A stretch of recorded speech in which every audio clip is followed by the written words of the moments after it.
freedom from want, which translated into world terms means economic understandings which will secure to every nation a healthy, peacetime life for its inhabitants everywhere in the world. 99. Is freedom from fear.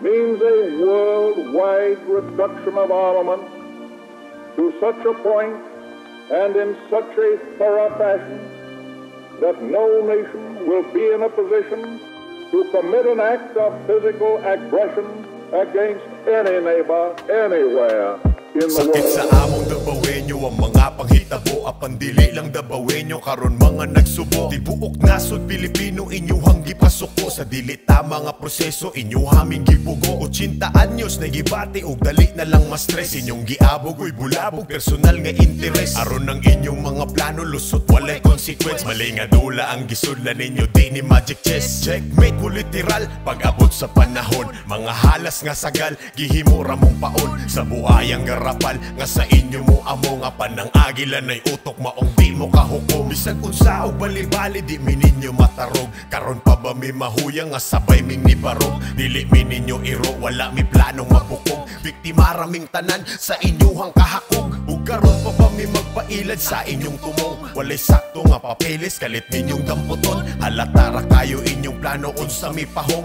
Ikaw sir mismong gahugaw-hugaw sa inyong uniform. Kung tao na ang mutingog naa pa ba mo'y palag. Kung tanan-tanan mo lihok gamit pa ba inyong badge. Kung kami na mo pakita og saktong abilidad. Kung musugal may kinabuhi sa balang kami gabayad. Kung tananta magkagubo tungod sa inyong pagtagad. Ang pangutana mo dupa bang presidente nyong bangag. Para na mo di krimen ang mo patay o kriminal. Dili hugaw ang manglimpyo og barado nga kanal. Ang baho na nga basura wa nagipa ugmaan. Aron batang gatubo di na maimpluwensyahan. Asa man gud ang mali hunay dakong pangutana. Pilipinas na usab ang kalinaw gipagana. Mga masa nakigmasa sayang gusto nakig-usa. Ron luwas tang mo uli kauban ang atong pamilya. Sahod iyang gipatasan ug karon nagatubo. Kay panalito nagmahalog sige na pagdako. Daghan pang mga proyekto sa iyahang termino. Apan wa niya gipanghambog kay sa tao do kuno. Unya kamo unsa may agi laag-laag dulag snow. Kwarta sa tao gipanggamit mga way ulaw nga ho. Give you warning about a feeling so you better watch your step.